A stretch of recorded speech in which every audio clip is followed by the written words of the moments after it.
Olá, bom dia a todos e todas. É com imensa alegria que daremos início a mais uma mesa do 10º DIP de Rio, na sua primeira edição.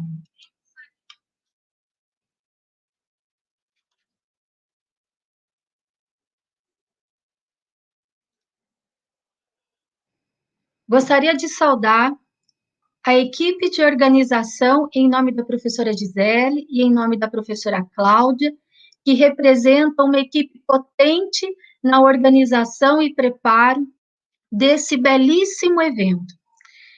Que está na sua primeira edição virtual. É com imensa satisfação que hoje estaremos aqui discutindo no eixo didáticas entre diálogos, insurgências e políticas, tensões e perspectivas na relação entre educação, comunicação e tecnologia. A proposta desse simpósio é discutirmos a didática e as culturas visuais, formação e práticas educativas. Para tanto, contaremos aqui com o apoio e o acompanhamento das intérpretes de Libras, Jéssica e Lua, que nos honram também com a sua presença e companhia, além das professoras que conduzirão as discussões nesta manhã. Contaremos com a professora Adriana Hoffmann, com a professora Gilca e com a professora Marta, as quais convido já para comporem esta sessão. Professora Adriana, ela compõe o aspecto jovem cientista do novo estado, da FAPERJ, possui pós-doutorado em comunicação pela Universidade Federal Fluminense, doutorado em educação e mídia pela UERJ. E hoje vem aqui conosco discutir a temática a cultura visual e as práticas educativas, questões para reflexão.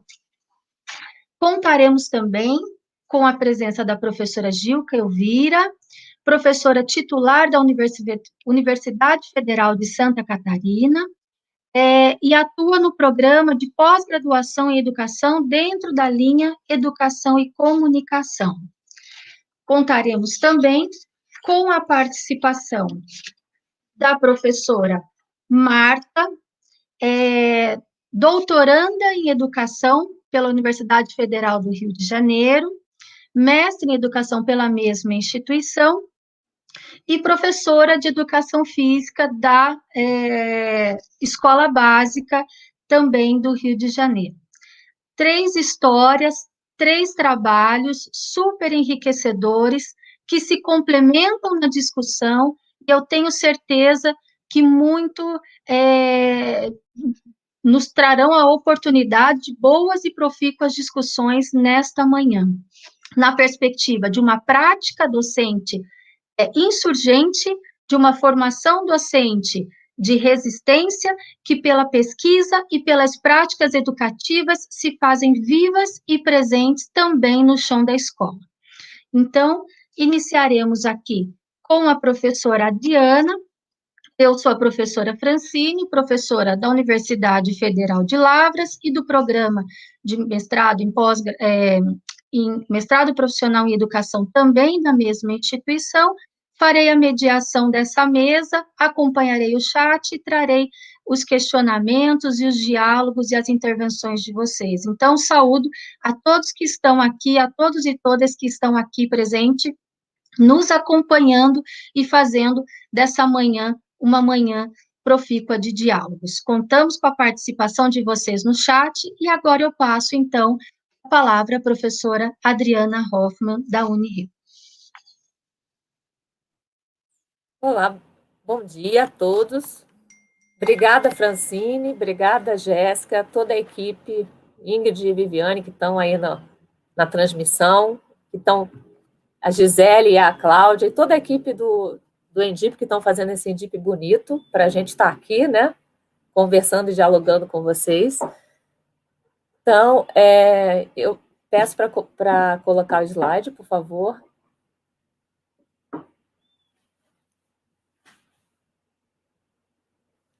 Então, venho aqui pela Unirio, Cássio Unirio é o meu grupo de pesquisa que eu coordeno, sou vinculada à Escola de Educação e o Programa de Pós-Graduação em Educação da Unirio e o Departamento de Didática. Então, coloquei ali todos os meus vínculos. A gente vai iniciar, então, falando sobre a cultura visual e as práticas educativas. O que seria cultura visual, né? De onde vem essa relação que a gente tem com a imagem? E aí eu trago algumas frases que a gente sempre fala, o que a gente sempre ouve as pessoas falarem: a imagem é tudo, é preciso ter uma boa imagem, uma imagem vale mais do que 1000 palavras, né? Essas e outras frases que viram jargões na fala popular, e a gente começa a pensar, né? Eu trago aqui para a gente começar a pensar como é que frases como essa afetam nossos modos de ver, atuar, ensinar e aprender.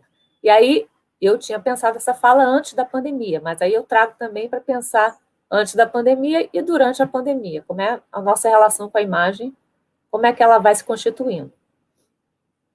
Vamos lá. Pode passar o slide, por favor. E para pensar isso, a gente traz o contexto dos autores que vão situar e vão discutir essa relação com a imagem, né? Então, autores como Jenks, como Lipovetsky, como J. Query, Hernandes, Campos, Mizoef, são vários autores que falam dessa ideia da presença da visão na nossa sociedade, mesmo que a gente considere que a visão não é o único sentido existente, né, e que o mundo não é somente unicamente visual, mas a gente está cercado de telas, agora mais ainda na pandemia, né, a gente está cercado de telas por todo lugar, né? Então, a gente vive uma preponderância dessa visão, o que o Campos considera ocular-centrismo, que Jenks nomeia, e o Lipovetsky e Tseroy falam de uma cultura tela, falam dessa ideia de que a gente vive, nasce e morre acompanhado por telas. Mas o que a cultura visual tem a ver com tudo isso? Com todo esse nosso contexto de telas e imagens, né? A partir disso, eu trago uma discussão do que seria a cultura visual. A gente tem um contexto que não há consenso, então existem diferentes autores estudando a cultura visual. A maioria dos autores que trabalham e estudam nessa área são autores mais ligados à arte, né, às questões artísticas, mas há diferentes entendimentos do que é a cultura visual. Trago um dos autores que nós trabalhamos, que é o Mirzoeff, que ele diz que a cultura visual, para ele, inclui as coisas que nós vemos, né, o modelo central da visão que nós temos, e o que podemos fazer em consequência do que vemos. Então, a cultura visual não é simplesmente a relação entre o que é visível, né, ou que vemos, mas também é o invisível. Então, a cultura visual abarcaria o que a gente vê e o que a gente deixa de ver, né? Porque o que a gente vê ou o que a gente deixa de ver está de acordo com a nossa visão de mundo. Então, determinadas visões de mundo não vão permitir ver certas coisas que outros vão permitir. Então, e também tem essa discussão que a cultura visual traz sobre a diferença entre visão e visualidade. Visão é quê? O que o nosso cérebro nos permite ver. Que a gente não vê com o olho, a gente vê com o cérebro, né? O olho é só o órgão, né? Mas a gente processa a imagem no cérebro. O que o cérebro nos permite ver e o que a nossa cultura nos permite ver, tá? Então, nós vemos dessas duas formas. O Crary, que é um estudioso que fez todo um estudo do observador, ele fez uma genealogia mostrando como é que a nossa forma de observar, ele chama de observar, né?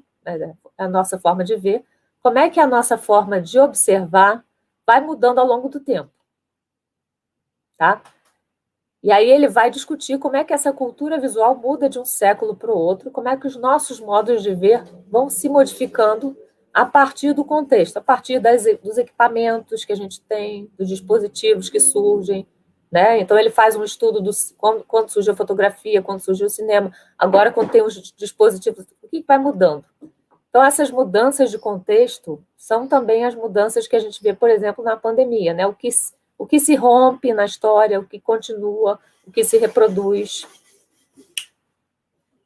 E aí o Crere destaca que não há um sujeito observador prévio a um campo em transformação.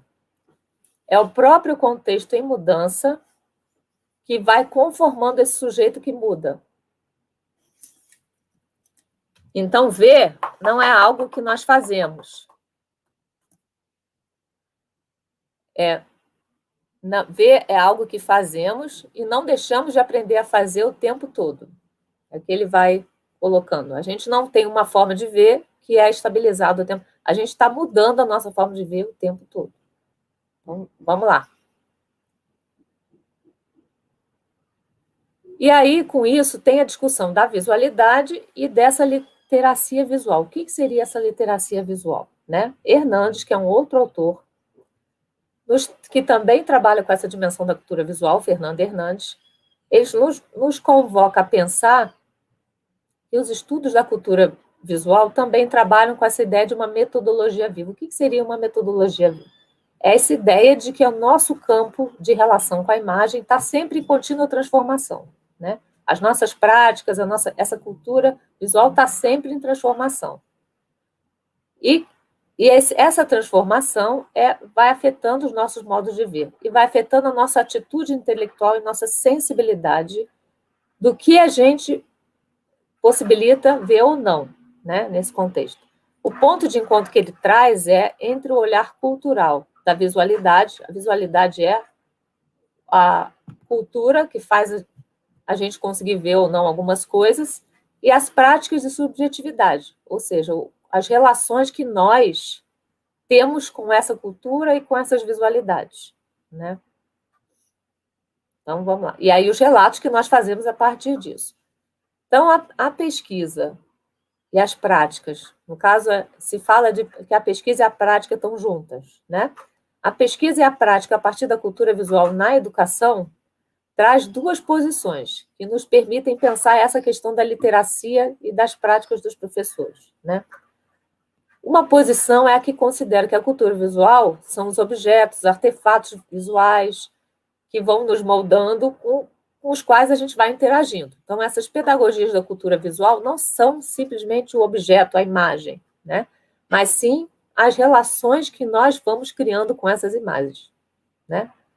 E aí, o segundo momento que noção é essa que nós temos de produtores da cultura visual? Nós não simplesmente vemos as imagens, né, e mantemos relações com as imagens, mas também nós produzimos a imagem. Então, nós somos produtores da cultura visual e não se trata, nesse momento, como o Hernandes comenta, de fazer somente de fazer com a imagem, mas também de ser com esses artefatos da cultura visual. Como é que nós estamos fazendo e sendo com essa cultura visual, né? Como é que a gente está se constituindo como sujeito na relação com todos os artefatos da cultura visual? Então, é dessa relação que a gente vai criando, conformando uma visão de mundo. Como nos lembra Mesoef, essa visão de mundo não depende somente de como nós vemos, mas também do que a gente faz com o que a gente vê. Que era o que o Hernandes estava falando lá, né, anteriormente. É uma metodologia viva, né? A gente está sempre criando e recriando.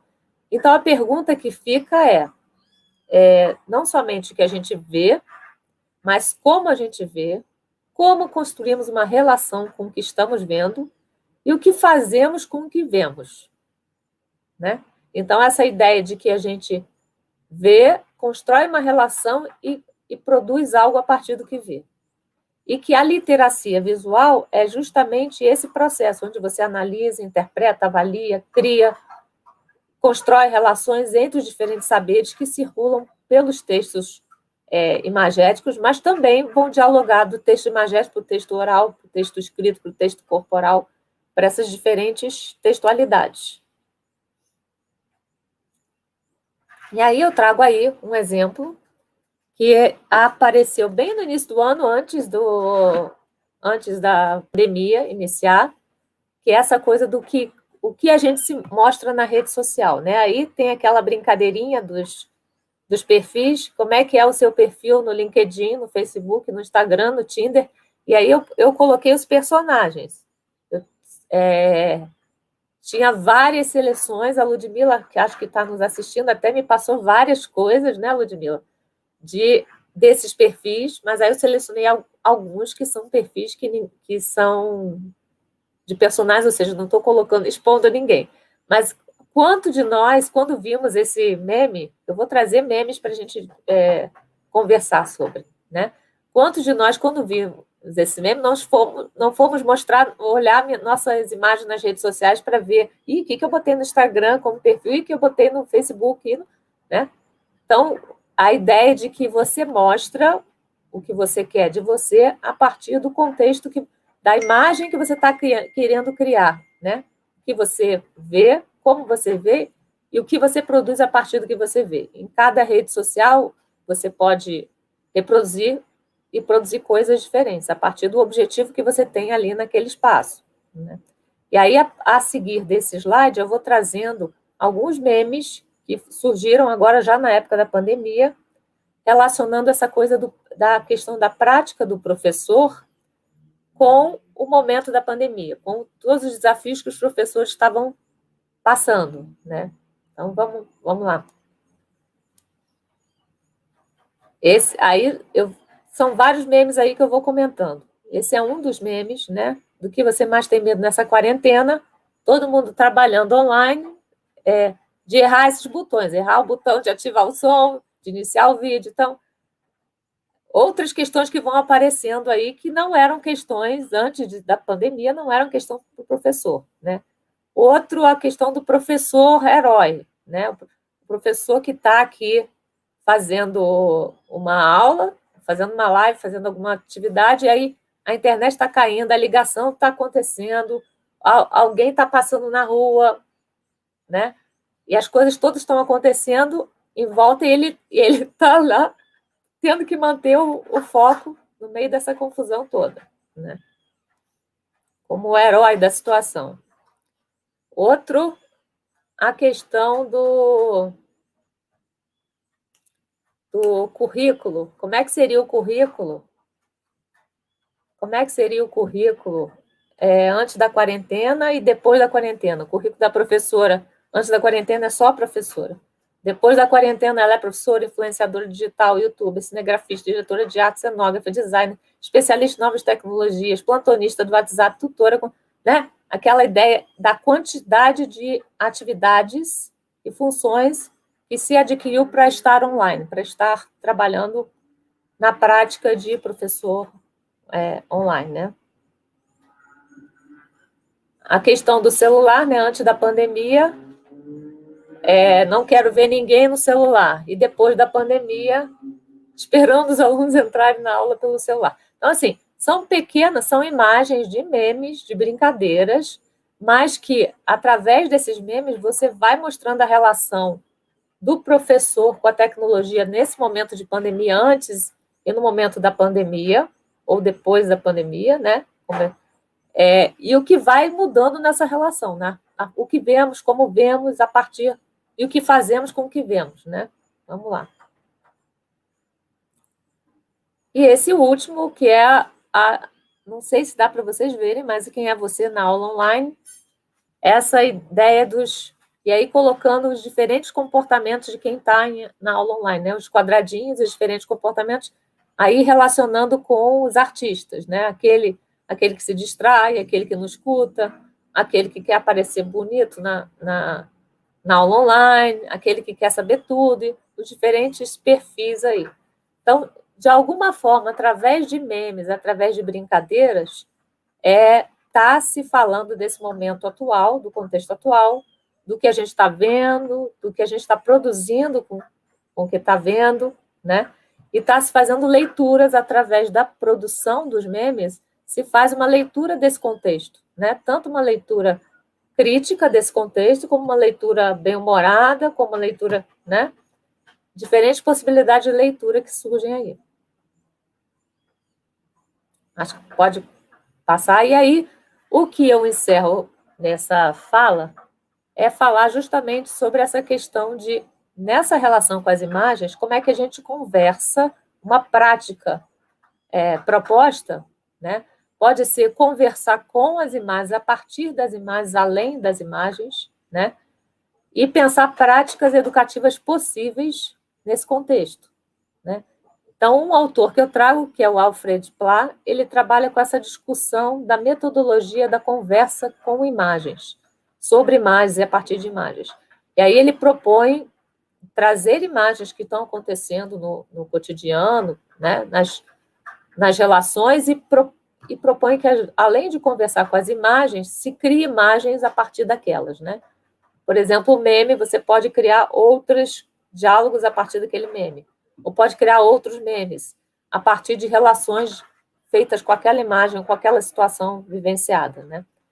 Que é uma proposta de pesquisa, mas também é uma proposta de prática de sala de aula. Essa proposta de você ir conversando, criando e construindo relações com as imagens. A partir dessas imagens, o que é visto, por exemplo, as imagens que eu trouxe, que são imagens de memes, de brincadeiras. O que é visto e o que não é visto. O que está visível e o que não está visível. O que podemos ou queremos dar visibilidade quando mostramos uma imagem e não mostramos outra, né? Como podemos extrapolar as próprias imagens e ir além delas, trazer questões para além do que aquelas imagens estão falando, né? Ou como podemos trazer imagens para dar visibilidade a algo que normalmente não é visível. Então, a proposição de práticas críticas, a ideia é trazer a proposição de práticas críticas onde se possa explorar as experiências, né? Esses efeitos, essas relações com as imagens em torno do que a gente vê e em torno do que nos conforma, porque o que a gente começa a ver várias vezes repetidamente vai nos conformando.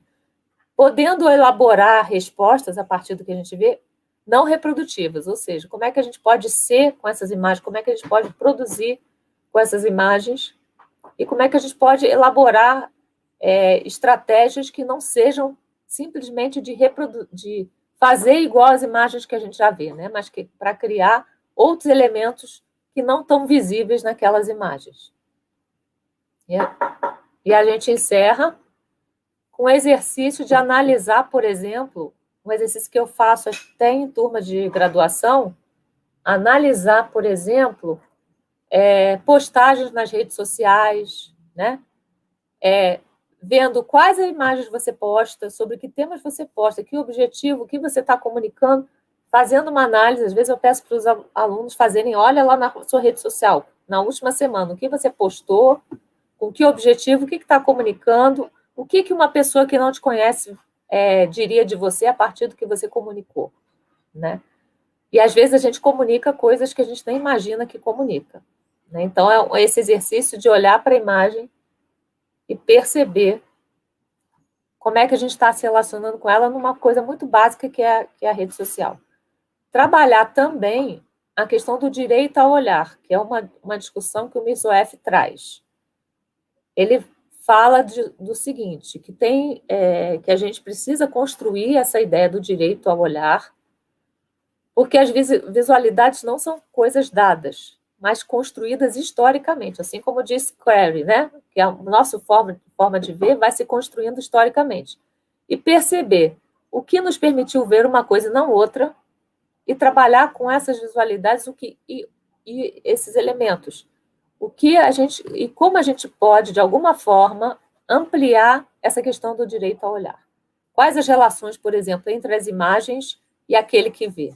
Né? O que eu aprendo a ver a partir de uma imagem em determinado contexto? Por exemplo, a pandemia é um contexto que abarca todos, só que cada um está vendo esse contexto de forma diferente, né? Então, o que eu aprendo a ver sobre a pandemia no meu contexto? O menino que está lá no Vidigal, que a Marta vai falar, o que ele aprende a ver sobre a pandemia naquele contexto dele, e o que todas essas imagens que a gente está aprendendo a ver estão nos ensinando. O que vamos escolher a partir do que nós vemos e do que aprendemos a ver, né? O que nós vamos escolher fazer com essas imagens? Para ampliar o que o Mizoef fala dos direitos de olhar, né? Os direitos de olhar para o que nem sempre é mostrado, o que nem sempre é visto, né? o que é escondido da gente, essas imagens que não entram na grande mídia, que não são vistas, que não passam pelas redes sociais. O que a gente vai escolher fazer para que a gente possa ampliar e mostrar aquilo que não é mostrado e não é visto. Que linguagens variadas a gente pode usar, ou posso usar, para conversar com e a partir dessas imagens e ampliar as possibilidades de literacia visual, né? As possibilidades de leitura e de relação com essas imagens, da minha leitura do próprio contexto, né? Então, eu termino trazendo essa questão, né? No nosso desafio de ampliar essa literacia visual, de ampliar os nossos direitos de olhar, né? De deixar visível coisas que não são visíveis, né? Relatos, experiências, imagens que não são visíveis, como é que a gente pode... E que isso faz parte dessa ideia de literacia, né? De não normalizar o olhar e achar que estamos todos no mesmo barco, todos vivendo a mesma coisa e todos vivendo a mesma experiência. Não, cada um tem contextos diferentes e vai criar e produzir imagens diferentes. A questão é se todas essas imagens circularem e dialogarem, né? E não ficarem simplesmente em bolhas, cada grupinho vendo as suas imagens, mas as imagens poderem atravessar os espaços e todos terem direito de olhar e de acessar todas essas diálogos e experiências. Então, agradeço o convite da Indip, a presença da Francine, agora é Luana, é isso? Lua? Lua. Tá. Obrigada, professora Adriana, pela exposição, pela teoria colocada, pelas contribuições, né, a importância de pensarmos na perspectiva da literacia, que é o que você traz aqui para nós como uma novidade. Você que é professora da Universidade Federal do Rio de Janeiro, da Unirio, que eu não destaquei no início.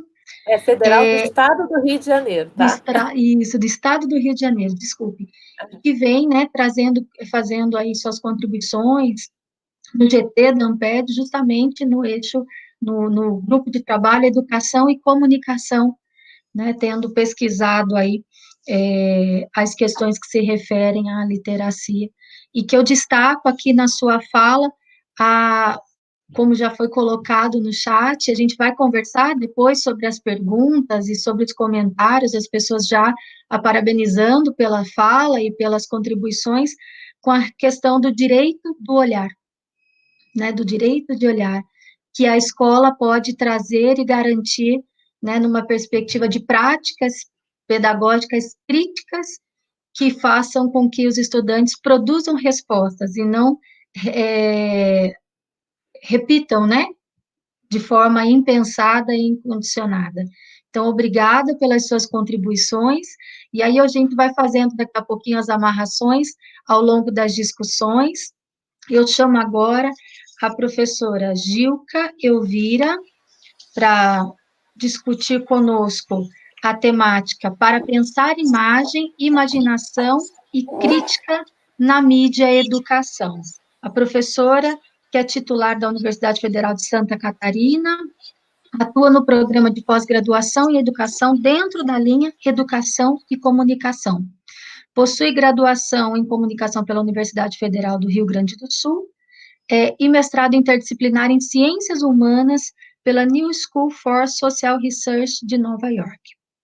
E doutorado em ciências da comunicação pela Universidade de São Paulo.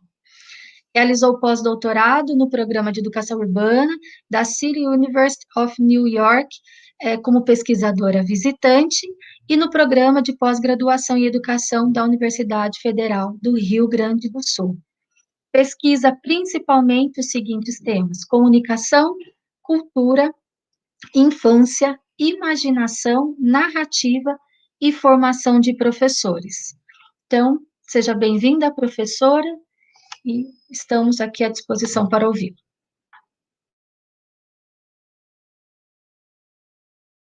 Bom dia, né, a todos vocês. Muito obrigada, Francine. pela apresentação. Queria começar saudando aqui as minhas colegas de mesa, né? Que honra estar aqui pertinho de vocês, junto com vocês, Adriana, querida, Marta, querida.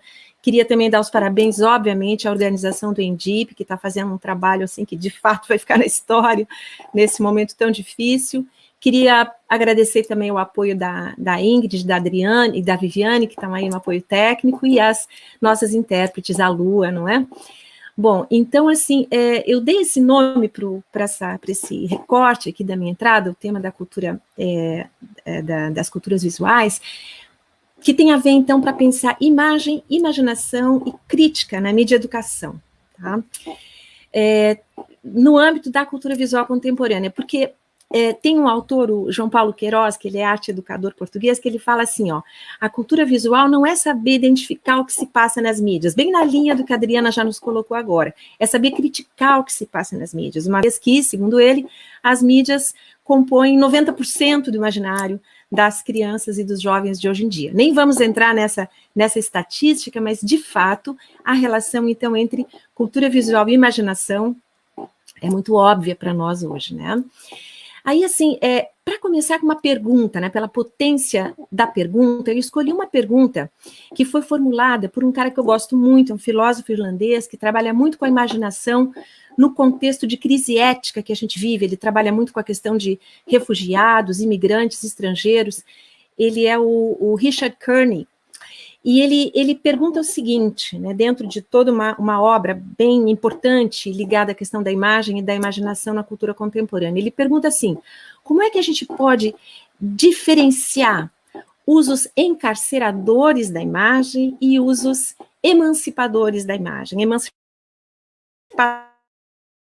Tudo a ver com o tema do ENDIP, não é? E o que seriam, então, esses usos encarceradores? Seriam aqueles que têm a ver com a sedução, com o fascínio, com a instrumentalização do olhar, tem a ver, então, de algum modo, com o questionamento ao direito ao olhar, de que fala o Mirzoeff e que a Adriana já nos trouxe. E o que seriam, então, esses usos emancipadores da imagem? Seriam aqueles usos que abrem para uma liberdade de ser quem nós somos, de ser quem nós desejamos ser, quem nós nos tornamos, enfim, né?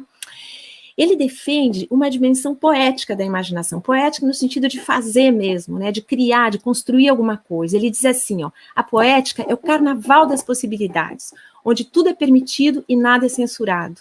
É a disposição para a gente ver as coisas como se nós fôssemos outros, ou seja, a imaginação completamente ligada à dimensão da alteridade, completamente ligada à dimensão ética.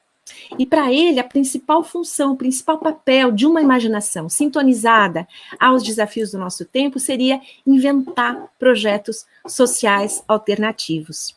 Então, eu estou começando por aí, porque muitas vezes a gente, dentro de um senso comum, tende a ver imaginação como associada a algo muito estratosférico, muito difuso, que tem pouco a ver com a matéria, com a materialidade e com a crítica e a transformação social. E esse autor, como tantos outros, enfim, aponta para a importância da imaginação para a crítica, né? Ou seja, para se distinguir entre usos de imagem que fecham e usos da imagem que abrem. E é legal, porque daí ele está falando de usos, né? Ele está falando de relação com a imagem, na linha de tudo que a Adriana já colocou ainda há pouco também, quando ela conceituou tão bem o que seria, então, cultura visual, né? Ele não está dizendo que uma imagem seja em si encarceradora, aprisionadora, ou que uma imagem possa ser em si liberadora, emancipadora. Tudo depende, então, da relação que a gente estabelece com ela, né? Bom, no horizonte desse debate todo está a situação que a gente está vivendo, né, que também já foi tão bem caracterizada aí pela Adriana, né? Nesse momento em que a prevalência das telas durante a pandemia tem causado um certo cansaço do olhar, não é? Eu escutava esses dias um pesquisador dizendo que se antes o nosso receio era com o vício das crianças e dos jovens nas telas, hoje em dia tá todo mundo parece que meio enjoado, meio entediado de fazer coisas por meio das telas, não é? E isso se soma a algo que a cultura das mídias já vinha nos impondo, que era um excesso de imagens, uma saturação, né? Que leva, por um lado, a tornar invisíveis coisas que teriam que ser vistas, e, por outro lado, a naturalizar coisas que não poderiam ser naturalizadas, coisas que teriam que ser problematizadas. Diante disso, as crianças precisam, então, de um lugar seguro onde elas possam aprender a separar boatos de mentiras, dados quase objetivos de mensagens totalmente movidas por interesses políticos, comerciais, econômicos, ideológicos, enfim. Então, assim, essas são questões que há muito tempo são levantadas pela mídia educação e por todas as interfaces entre educação e mídia, né? E aí, assim, se ainda houvesse alguma dúvida do quanto nós, enquanto escola, enquanto educação, precisamos ainda investir cada vez mais na leitura crítica das imagens, né? Eu trago, então, aqui dois exemplos. Primeiro, eu não sei se tem acesso aí ao primeiro slide. Essa é a introdução. Esse slide aí que vocês estão vendo, tá? São slides que eu trouxe aqui, né, para falar da importância dessa revalorização da dimensão crítica na mídia educação, né?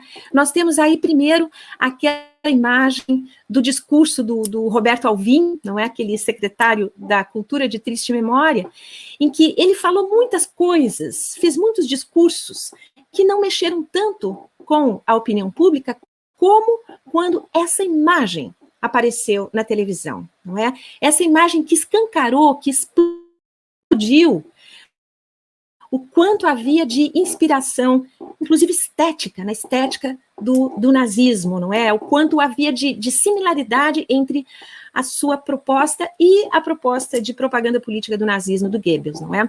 Temos aí abaixo essa outra imagem tirada de uma propaganda oficial do governo federal, em que o presidente falava com uma suposta pessoa lá do interior do Nordeste, que perguntava quantas ia a situação do Rio São Francisco, etc. Ela era apresentada como Dona Maria Eulina ou algo assim. Só que depois foi se ver que essa imagem vinha banco de imagens, não era a pessoa que estivesse ali falando com o presidente. E, por fim, outro exemplo, não é, da propaganda oficial do governo, em que apareciam apenas crianças brancas, crianças europeias, aquilo começou a causar um desconforto e logo as pessoas descobriram que aquilo também era de banco de imagens, e que tinha sido usado em muitos outros países para falar de outras coisas. Ou seja, a atenção à questão da imagem, a gente não tem como escapar enquanto educação, não é? Por mais que tantas pessoas, eu estava ouvindo agora discurso político, discurso de propaganda política, dizendo chega de política na escola, não se pode dizer isso, é obviamente que todo mundo que está aí não pensa assim, mas enfim, trabalhar com a imagem e fazer leitura crítica das imagens, não há para onde correr se a gente está de fato preocupado com educação para a cidadania, né? Temos aí um outro exemplo de uma outra imagem que virou, que foi muito polêmica esse ano. Vejam, é a imagem de um pai amoroso cuidando do seu bebezinho, né? No entanto, essa imagem tornou-se escandalosa por todo o seu entorno, não é? De homofobia, de transfobia, ou seja, é mais alguma coisa que tem a ver com a educação escolar, inclusive, a educação das crianças e dos jovens, não é? Como é que a gente pode olhar para uma imagem, conversar sobre uma imagem, na linha também do que a Adriana dizia, para tentar entender o que ela causa, como é que ela opera na sociedade, como é que ela é lida e por conta de que forças e interesses, não é?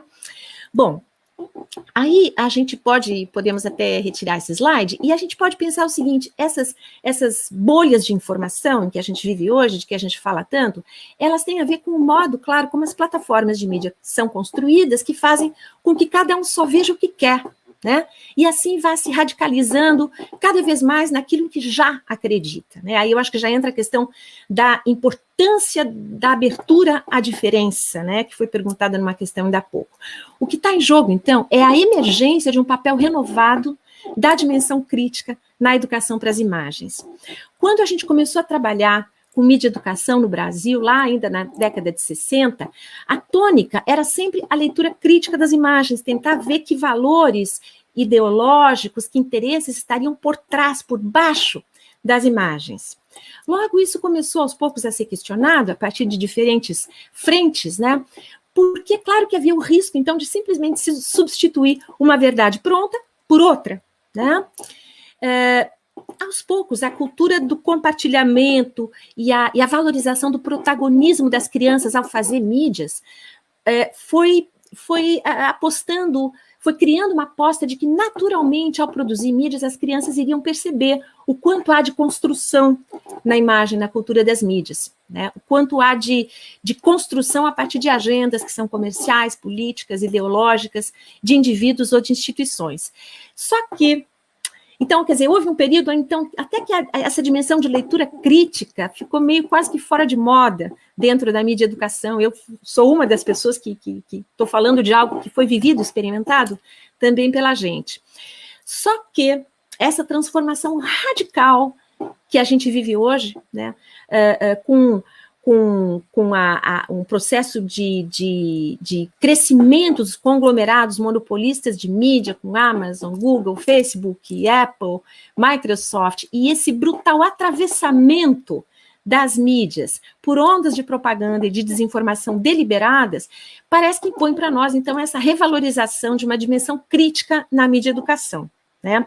Claro que aqui a gente não está falando de voltar àquelas velhas cartilhas que diziam como é que a gente tem que ensinar a ver o que está por trás das imagens, né? Claro que as abordagens pedagógicas hoje para a leitura de imagens, elas têm que se dar em bases mais horizontais, em bases mais participativas, menos prescritivas, menos dogmáticas, na linha muito do que também a Adriana trouxe aqui como exemplos, não é? Os memes de humor, essa ideia de conversar com as imagens, como sugere o Alfred Pla, que ela também trouxe. Aí a gente pode ver aí esse exemplo dessa foto aí do Sebastião Salgado, para conversar um pouco, então, sobre os aspectos-chave tradicionais da mídia educação. Desde os anos 90, vários autores trazem esses que seriam os aspectos-chave da mídia educação, né? Na síntese do David Bucking, uma síntese mais recente dele, ele fala, por exemplo, trabalhar com a linguagem de uma foto como essa teria a ver com quais são os efeitos desse enquadramento que ele escolheu. Causa em nós, que sensações, que emoções isso nos traz. O outro aspecto-chave seria a dimensão da produção, ou seja, conversar sobre essa imagem, perguntando, por exemplo, quem foi que tirou essa foto? Como será que ele tirou essa foto? O que aconteceu antes, durante, depois? Por que ele tirou essa foto? Como é que ela circula, como é que ela chegou até nós, e outras questões desse tipo. Outro aspecto-chave seria a questão da representação, ou seja, o que essa foto diz do mundo que ela mostra, né? O que ela está procurando contar para nós, né? Como é que ela tenta ser autêntica? Ela está defendendo alguns valores morais, políticos, éticos, né? Outro aspecto-chave seria a questão do público, da audiência, não é? Como é que ela nos interpela? Que recursos essa foto usa para se dirigir a nós? Quem é que ela pretende atender? Quem é que ela está endereçando? A Elizabeth Ellsworth, né, que falava assim, quem essa foto pensa que eu sou? Né? Então, são todas essas questões que são atravessadas também por dimensões de identidade, como gênero, idade, etnicidade do público, não é? Que fazem diferença no modo como a gente vê a foto. Essas questões permanecem valendo, elas permanecem sendo aplicadas, elas são, então, motores para essa conversa sobre as imagens de que a Adriana falava ainda há pouco. Né? Então, esses aspectos-chave, eles servem não como fórmulas, não como questionários, mas eles devem ser temas geradores de discussão. Não para estabelecer, junto aos estudantes, respostas pré-definidas para questões que não tinham nem sido formuladas muitas vezes, né? Mas para que as pessoas façam perguntas, não só sobre as imagens, mas sobre si e sobre os outros, né? Até porque o pensamento crítico, né, gente, ele hoje... sempre, mas hoje talvez mais ainda, ele envolva justamente evitar sair correndo para fechar um julgamento, né? Seria preciso, então, ir um pouco mais devagar para que a gente pudesse estar prezando pelo nosso papel de intelectuais, de estudiosos, que é refletir sobre as coisas com o compromisso de intervir sobre elas, né? Justamente nesse sentido, temos aí um outro complicador muito, muito, muito complicado do nosso quadro, não é? Que é o que são os ritmos da cultura que a gente vive, né? Do produtivismo neoliberal, que é a transformação do tempo em mercadoria, da pressa, da correria, esse monte de estímulos que nos apelam o tempo inteiro. E a pandemia, é claro, acentuou mais ainda essa relação nova e estranha com o tempo. Muita gente comenta, parece que a gente está dentro do dia da marmota, não é? Os dias são todos iguais, por um lado. Às vezes a gente tem a sensação de que o tempo não passa, mas quando a gente se dá conta já é novembro, ou seja, passou muito rápido.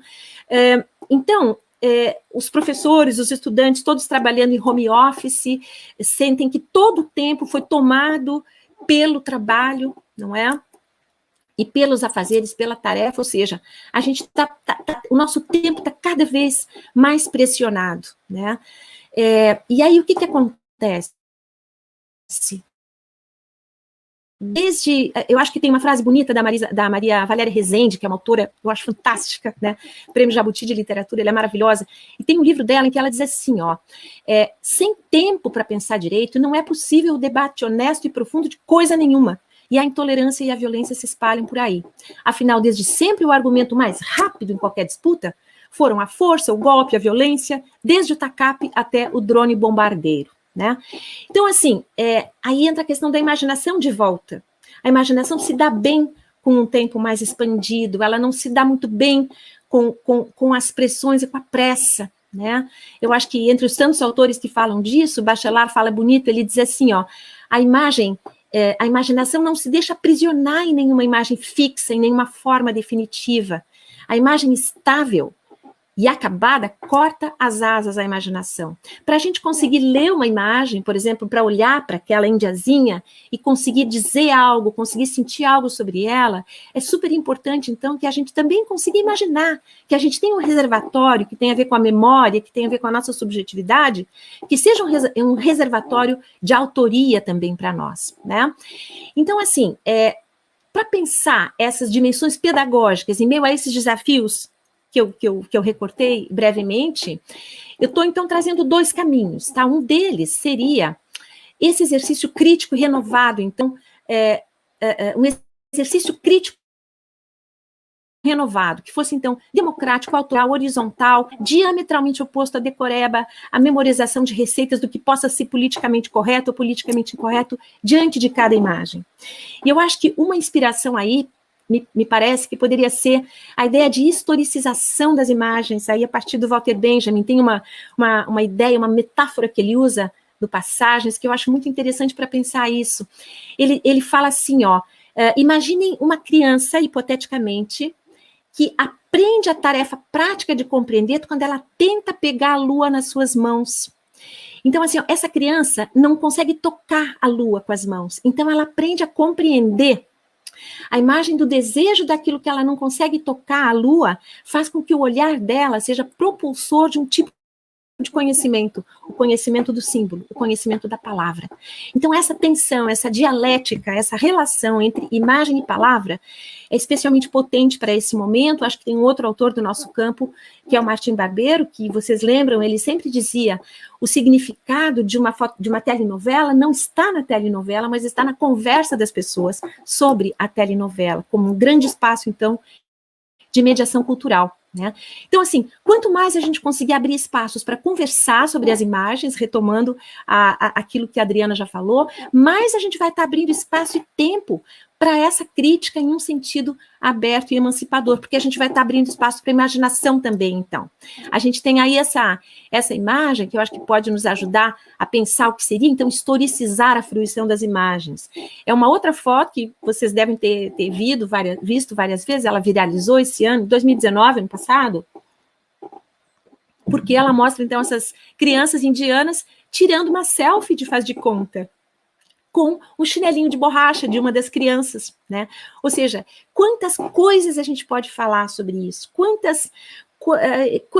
essa foto pode nos dizer, tanto assim que ela viralizou. Depois houve todo um debate para saber se era photoshopada ou não. Pelo que eu consegui pesquisar na rede, a maior parte dos técnicos garante que não é Photoshop, né? E eu acho que mostra para nós aquilo de que a Adriana tinha falado também, que essas crianças, elas estão imersas na cultura digital, porque cultura digital não depende nem da tecnologia, elas não têm a tecnologia digital ali, mas a subjetividade dela já experimenta isso, né? Um outro exemplo que a gente tem ali, uma outra fotinho, né? Essa foi publicada semana passada na Folha de São Paulo, é daí do Rio de Janeiro, uma entrada da Polícia Militar no Jacarezinho, E também tantas coisas a gente poderia dizer sobre essa foto, tá? O nome do autor ali da foto, não sei se vocês conseguem ver. Eu acho uma foto assim também que ela pode inspirar tanta fala, tanta conversa. Para onde essas pessoas estão olhando? Aquela menina ali com a maior naturalidade, como se nada, enquanto passa o militar olhando para ela de metralhadora. O que é aquele... Enfim, para onde as pessoas estão olhando? Lá dentro da casa tem uma mulher com um bebê no colo. Quantas histórias! Isso seria, então, possibilidade de historicizar a fruição de uma imagem, né? Isso poderia, então, ser explorar a genealogia da produção da imagem, investigar as tensões e contradições que estão explicitadas nessa linguagem, abrir as histórias potenciais que ele evoca. Poderia significar fazer um malabarismo, então, com a memória, a percepção, a imaginação, tanto de quem fotografou como de quem está olhando, né? E, claro, no contexto benjaminiano, historicizar a fruição de uma imagem seria sempre resistir ao vento cego do suposto progresso de que ele fala, né? Duvidar do progresso, né? De que o progresso seja inexorável, então. Seria também permitir que o olhar se aguce, se demore nas minúcias cotidianas. Significaria também reconhecer que as crianças têm memória, que elas não são só futuro, elas são presente e elas também têm passado, né? Um segundo caminho para, já então concluindo, encaminhando a conclusão, Francine, um segundo caminho para resistir a essa superficialidade, propaganda, utilitarismo, seria então radicalizar a espessura do tempo na educação, por mais que isso bata de frente com os ritmos da racionalidade técnica nas instituições. E aí a arte pode muito ajudar. Porque a arte e a arte da imagem, a arte do cinema, a arte da fotografia, enfim, ela pode instaurar um outro tempo mais espesso, um tempo em que a gente possa fazer as grandes perguntas, de onde eu vim, para onde que eu vou, o que eu estou fazendo aqui, como ajudar as crianças a descobrir quem elas são por meio das imagens que mostramos a elas. Eu tinha separado uma outra experiência de imagem que nos levaria para esse outro tempo, tá? Mas fica para a conversa seguinte.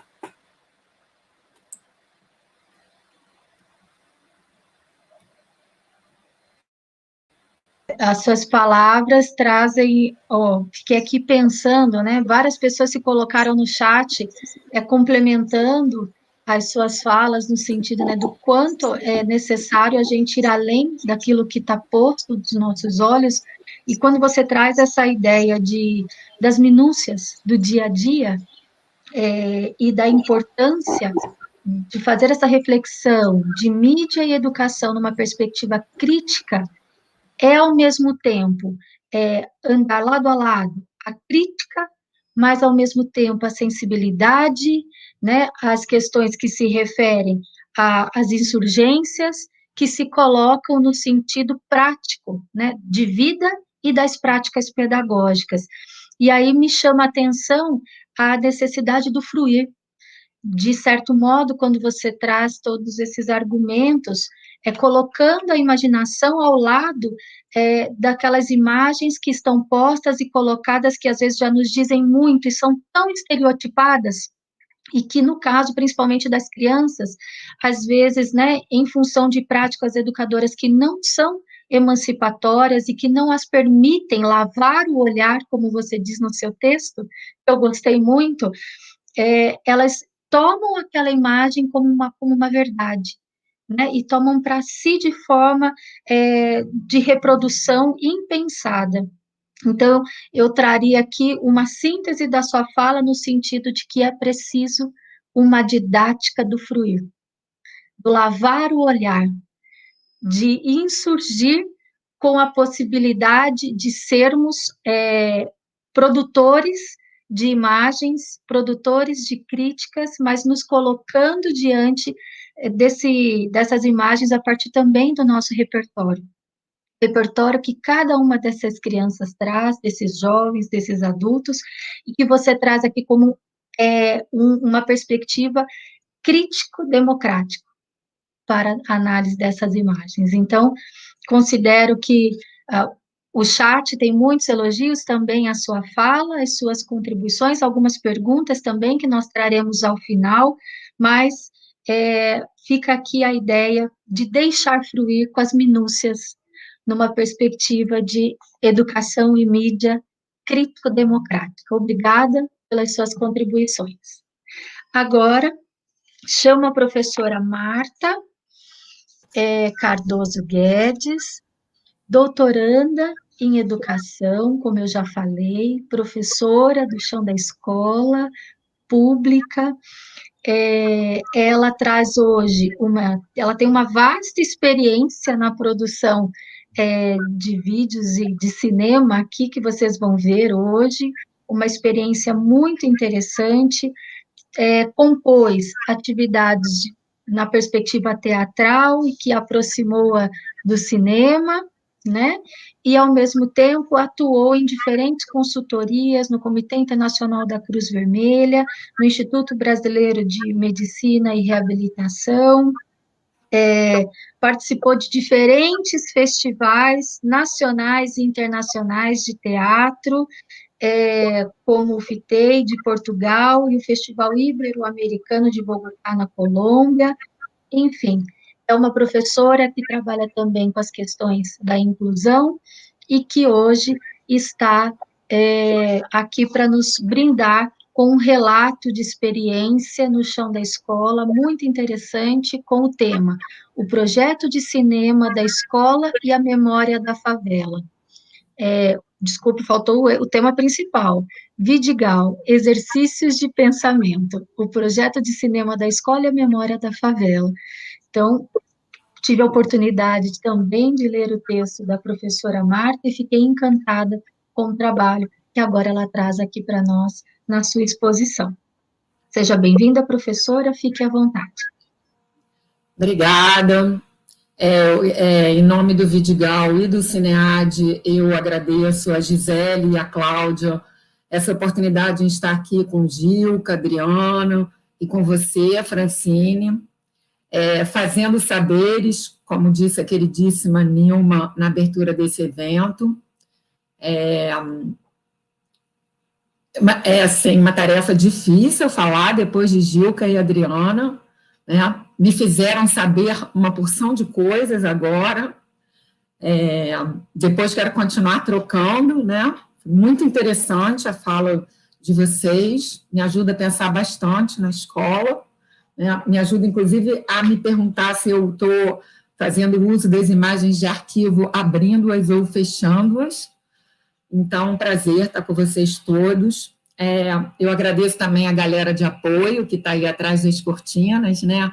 Ingrid e Vivi, e aos nossos intérpretes de Libras, muito obrigada.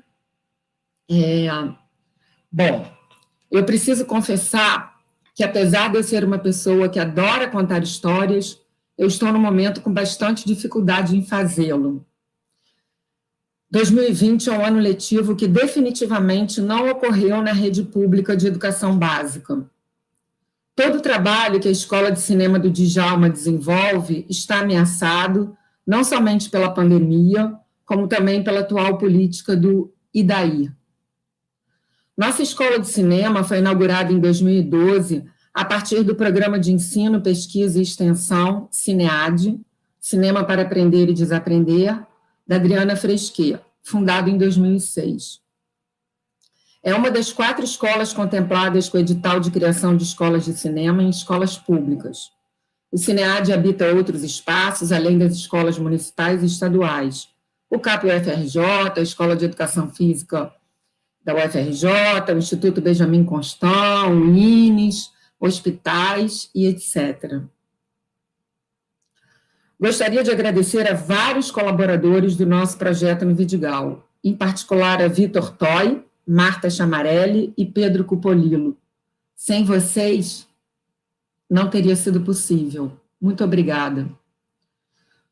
Imaginei diversas formas de contar a vigorosa história de encontros que se desenvolveu a partir da nossa aposta em pesquisar a história da favela do Vidigal com cinema na escola. Fiz e refiz esse texto. Ensaiei contá-lo linearmente, do avesso, em forma de performance e etc. A cada linha pensada, escrita, reescrita, a emoção impera. Demorei a ter verve para voltar à escrita conclusiva da minha tese. Afinal, O que fazer quando não se pode ver ou sentir seus estudantes, nem mesmo virtualmente? Cada linha que escrevo, às vezes sofrida, carrega, acompanha um rosto.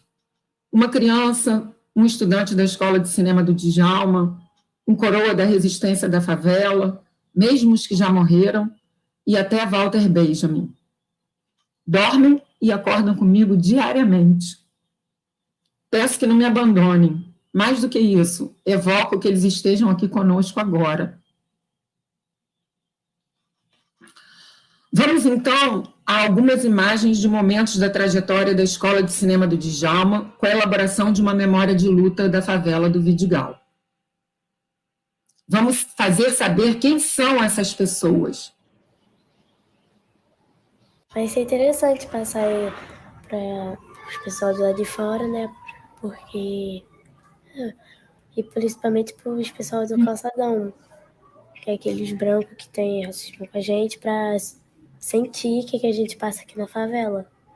Que o policial entra, dando tiro na nossa cabeça e depois fala que não é eles. E quem fica passando necessidade é a nossa família. Lá perto de casa, para elas entenderem como que é, porque hoje em dia tá dando tiro, da criança narrando, dos tiros, da criança narrando, do tiro, da criança narrando, da criança narrando, da criança narrando, da criança narrando, da criança narrando, da criança narrando, da criança narrando, da criança narrando, da criança narrando, da criança narrando, da criança. Porque é difícil de ver uma criança narrando uma história. Foi interessante. Eu queria mostrar essa pessoa do futuro, nossos filhos, nossos netos. A gente teve essa oportunidade de conhecer todos eles, que a maioria das pessoas não tem. E se não fosse eles, a gente não estaria aqui agora. Nunca deixe de seguir o seu sonho. Bem, como a Fresquet sempre fala, quando a gente habita os espaços educativos com arte, a gente tem uma enorme responsabilidade na reinvenção de nós mesmos e do mundo com os outros. E é isso que vem acontecendo comigo desde 2015, quando realizamos o documentário escolar Paraíso Tropical Vidigal. Foi a partir deste filme que uma bela trajetória de encontros aconteceu, ou como bem diz Walter Benjamin, que muitas peças da nossa coleção viriam a colidir conosco.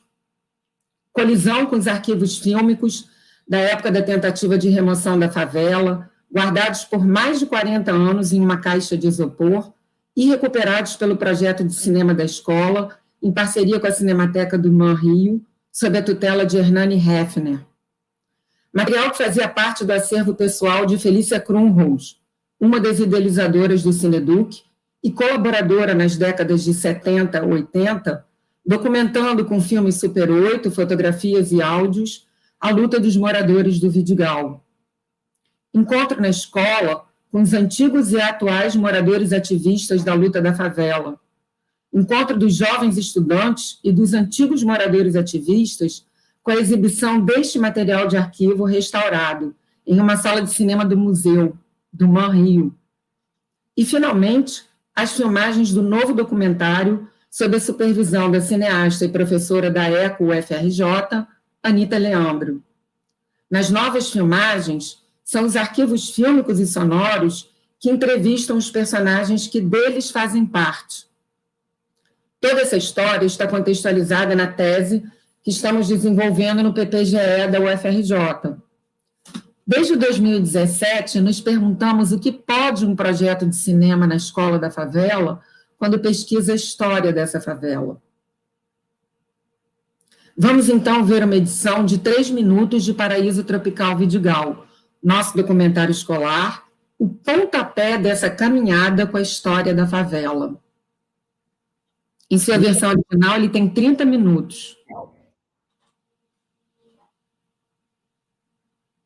Por que o nome do Vidigal se chama Vidigal? Sabe? Não. Ninguém nunca contou para vocês? Claro! Antes era o bom do seu irmão? O que você faz, Major Miguel Nunes? Primeiramente, eu acabo com a festa dos escravos para que eu possa prendê-los, para devolvê-los a seu dono. E também eu recebo as terras que os monges nos dão, junto com os meus soldados. E a história do Vidigal eu não sabia. Quando eu entrei então no projeto, que eu fui saber que a história do Vidigal é o máximo. Como recompensa por esses serviços prestados à coroa, ele ganhou as terras ao pé do Morro dos Irmãos. Mas isso ele ganhou em 1822. E sabe quando começou a primeira ocupação dessas terras? Quando? 1940. 1940? Você não quer gravar uma entrevista pra gente, não? A gente é da escola. Fala, conta uma história aí do Vidigal pra gente. Vamos lá? Oba! Antigamente era maior. Agora, depois que o xerife tomou esse da gente aí, pertencia a gente. Agora diminuiu. Era tudo um terreno grandão, tinha pé de Cascabana, pagode. Era muito bom isso aí.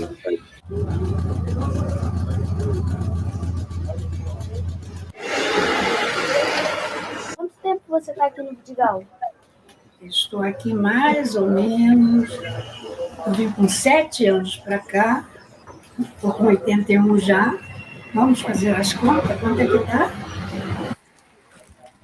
Ela mora aqui há quanto tempo? Desde que sou nascida e criada. Há 47 anos vou fazer, agora dia 19 do mês que vem. A senhora tem alguma lembrança muito boa da sua? Poxa, tudo. Meus filhos, minha infância. Está sendo bastante bacana, está todo mundo integrado com a história da comunidade, as crianças estão participando. Porque eu adoro filme, qualquer tipo de filme. Então, assim, participar do projeto de cinema é muito bom para mim. Tinha uma ideia, naquela época, de remover todas as favelas da Zona Sul. E naquela época, os moradores, a pastoral de favela, os artistas da comunidade, não deixaram o Vidigal ser removido. Amor, por favor, não esquece de mim. Eu tô aqui fazendo aula de cinema. O que se aprende quando se elabora uma memória coletiva da favela partindo da sala de aula? Essa experiência altera a relação docente e a relação dos estudantes com a escola e com a favela? É uma experiência pedagógica? O mestre russo Vygotsky articula a relação entre fantasia e realidade consubstanciadas pela memória e emoção no desenvolvimento da nossa imaginação. A cineasta Flávia Castro afirma que a memória é o músculo da imaginação. Já Walter Benjamin, tão atualissimamente atual, profetiza em suas teses sobre o conceito de história que não há luta possível pelo futuro sem memória do passado. Desde a época em que submetemos a Escola de Djalma Maranhão ao edital de criação de escolas de cinema do Cinead, já propunhamos a realização de um documentário com a investigação da história da favela, pois acreditávamos que era um assunto potente para ser colocado na tela, sobre a mesa, para matéria de estudo.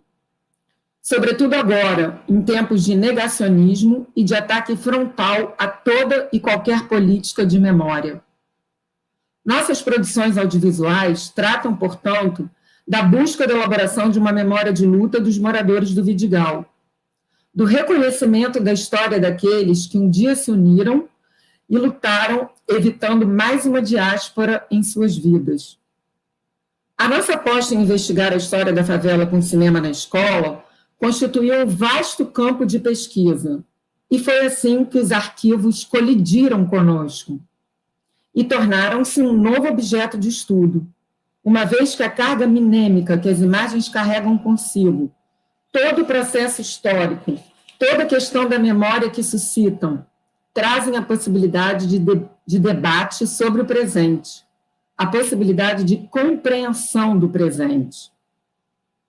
É a partir da mediação destas imagens que toda a favela do Vidigal, seus moradores, nossos estudantes, os antigos, os novos, a questão da pedagogia e eu mesma nos fazemos presentes.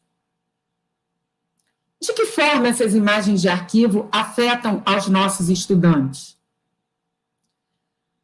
Depois de apresentá-las restauradas na Cinemateca do MAN Rio, para os personagens que delas fazem parte, para os atuais moradores ativistas da favela, para os jovens da Escola de Cinema do Djalma e para o nosso grupo de pesquisa em 2018, alguns de nossos estudantes disseram não ter dormido a noite toda só pensando no MAN.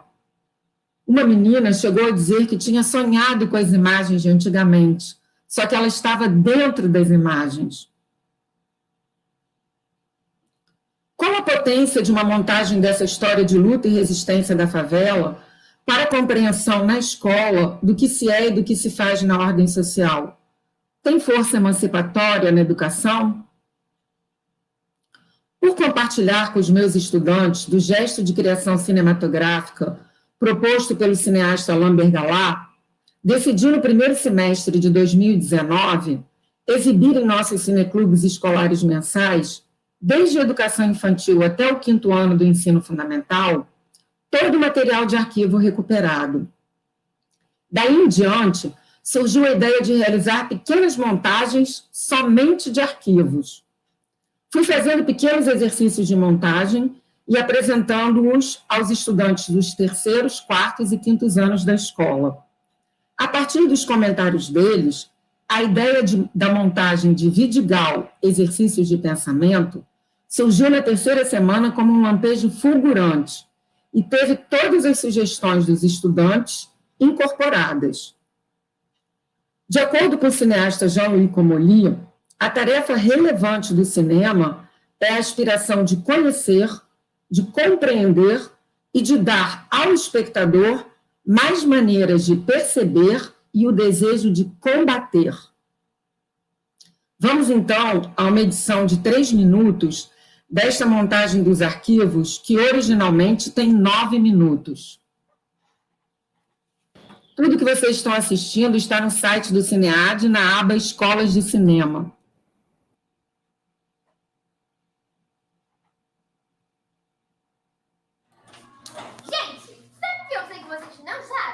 A história do Vidigal, desde que eu não tinha nada aqui.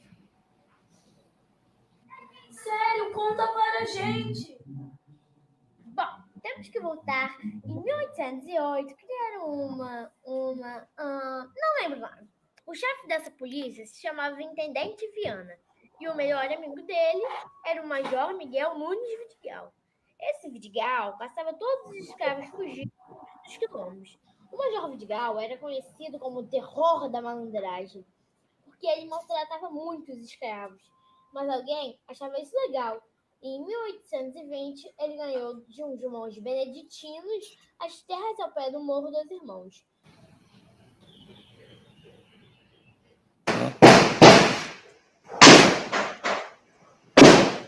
Descendo.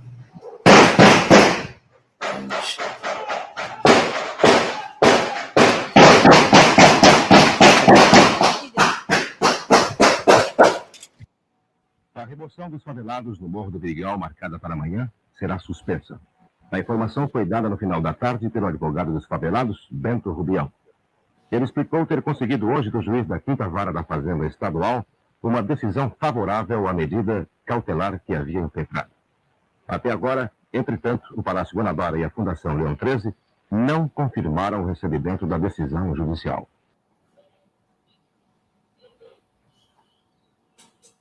Então ele é removido. Ele mora aqui no barraco, trabalha aqui perto, então digamos que esse cidadão gasta de 4 cruzeiros por dia de passagem.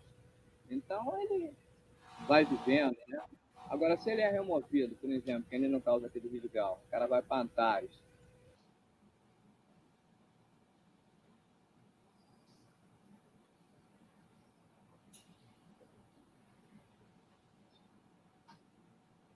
O senhor traria a sua família para morar aqui? O senhor acha que sua família é melhor do que a minha? Mentira.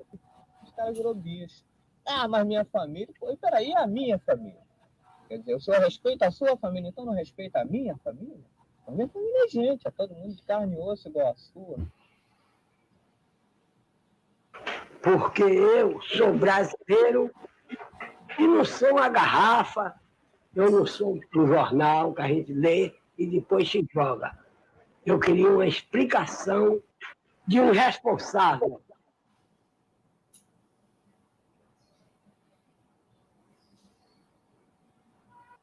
Já tem essa dificuldade. Então, o cara indo para lá, que ele não vai conseguir nem alimentar os seus filhos, o que é que vai acontecer? Esse cara vai entrar no desespero. O que é que vai acontecer? Vai aumentar muito mais o número de marginal.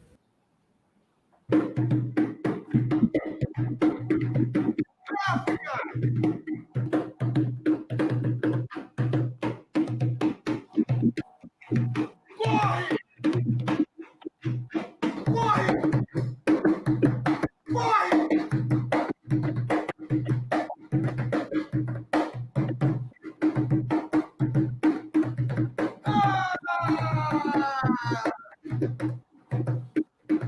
Fiscal!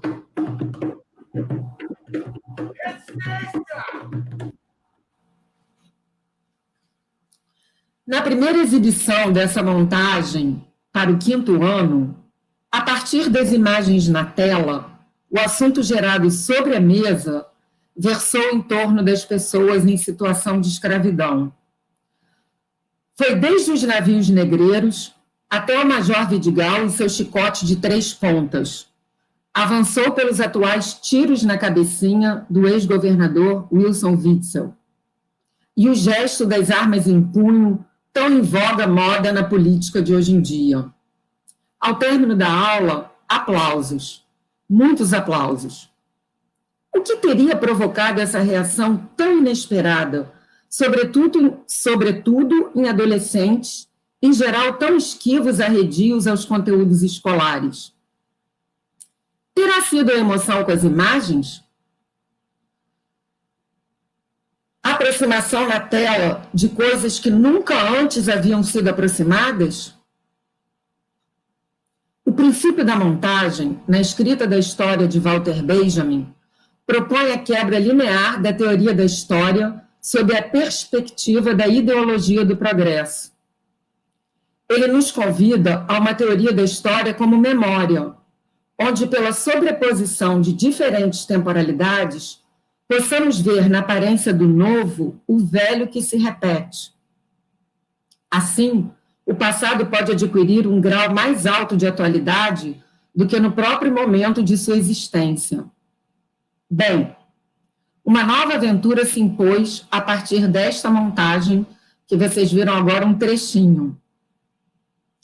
Realizar um filme documentário com os antigos moradores ativistas. Em novembro de 2019, iniciamos nossas filmagens. Nelas, confrontamos os entrevistados, testemunhas dos acontecimentos, com material de arquivo encontrado, rodado na época da tentativa de remoção da favela, em 1977-78.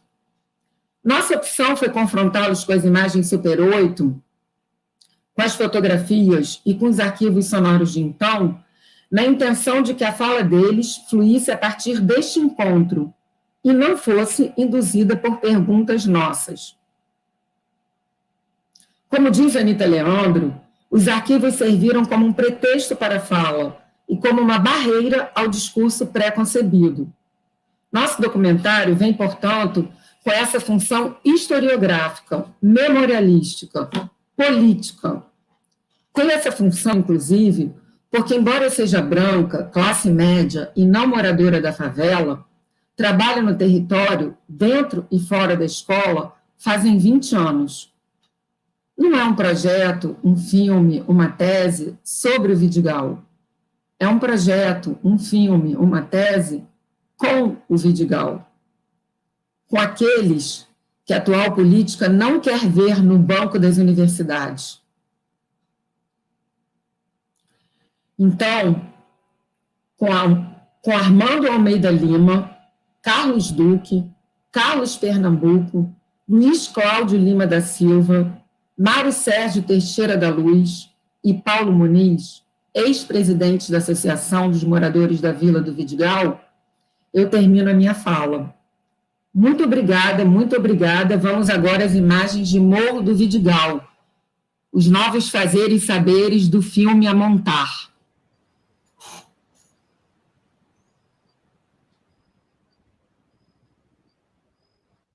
Você que acha que você é um cara que tem um pouquinho de visão, que pode fazer alguma coisa para ajudar a tua classe, você, em vez de tentar fazer essa coisa, você tenta resolver o teu problema, para mim você está se colocando no nível daquelas pessoas que está querendo cometer aquela... Se tu acha que é injustiça, e tu, em vez de encarar isso, combater a injustiça, tu foge, você está, né, sei lá, está assim, né? Então não dá, nesses termos para mim, sabe, não dá mesmo.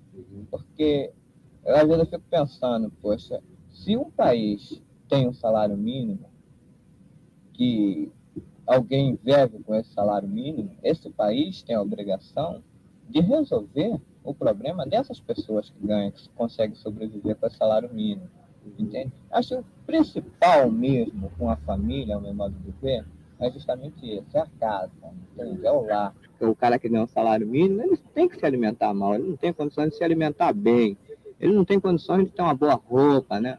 De ir no cinema. E chegou lá, não teve condições de continuar a morar lá naquele conjunto devido à distância que ele tinha que percorrer para poder chegar até a sua casa. Então chegou o tempo que o cara passou aquilo lá e comprou, voltou novamente para o morro. Entende? Então a gente chega à seguinte conclusão: a solução, entende, realmente para o problema de favela, eu acho que é difícil de ser resolvida, porque ninguém nunca vai chegar a essa conclusão. Que o problema da favela tem que ser resolvido no bairro onde você mora.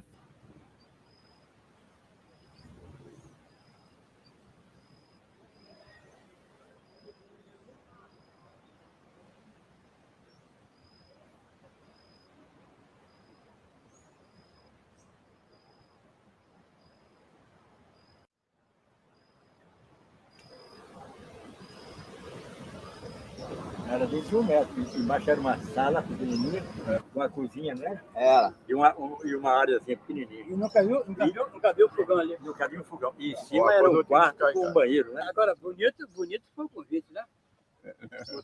Botar sua casa, botar seus móveis na rua, às 8 da manhã, para ir para uma casa do Plex. Isso é quer saber de uma. Quer saber, né? Isso quer saber levar as pessoas, tirar a pessoa da favela para levar numa casa do Plex. Santa Cruz, de Andrade. Aí tem coisa do doido. Vamos para lá. O que virou lá? O que virou lá? Não. Não é a favela do Rola, não é? É o Rola e o Antares. É uma das áreas mais perigosas do Rio de Janeiro.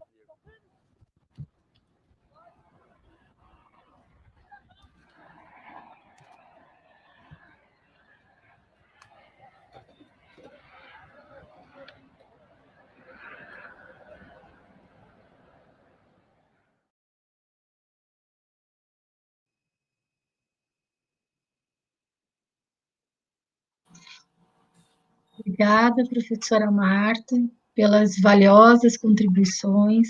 Emocionante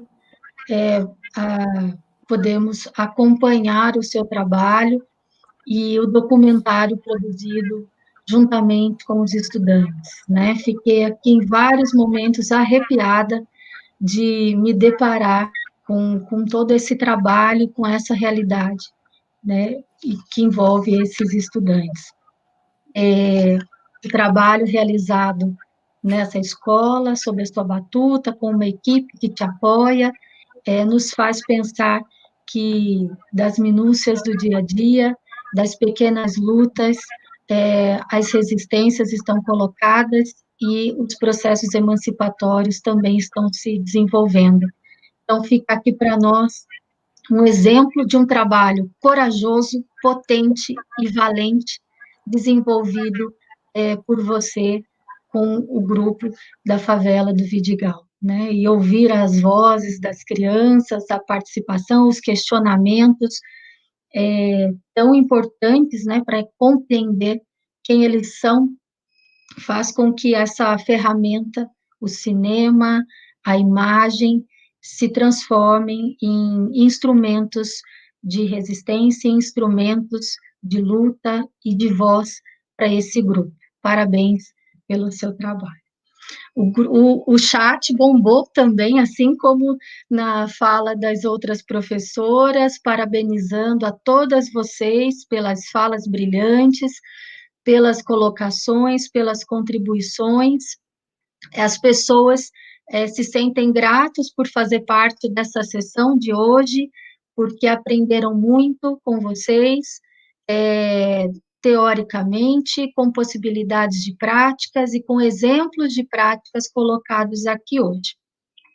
Nós temos várias pessoas dizendo que estão com saudade do trabalho do CINEAD, dizendo que participou e que foi uma paixão ali desenvolvida pelo audiovisual. Nós temos algumas perguntas direcionadas a vocês três, que então agora eu abro aqui, de tal modo que vocês fiquem à vontade para responderem. Eu vou voltar lá. Na primeira pergunta, direcionada, inclusive, já coloca, se a professora Marta puder, a professora Adriana puder responder, eu pedi para o grupo colocar aqui. Pensando nesse contexto da pandemia, acho que essa é uma pergunta para as três, qual será o lugar do celular no ambiente escolar pós-pandemia? Né? Inicialmente, a gente tinha, né, como já foi apresentado pela professora, inicialmente o celular era praticamente proibido e agora ele é essencial. Né? Como que a gente lida, nesse momento, com a relação com essa ferramenta, né, dentro do contexto escolar?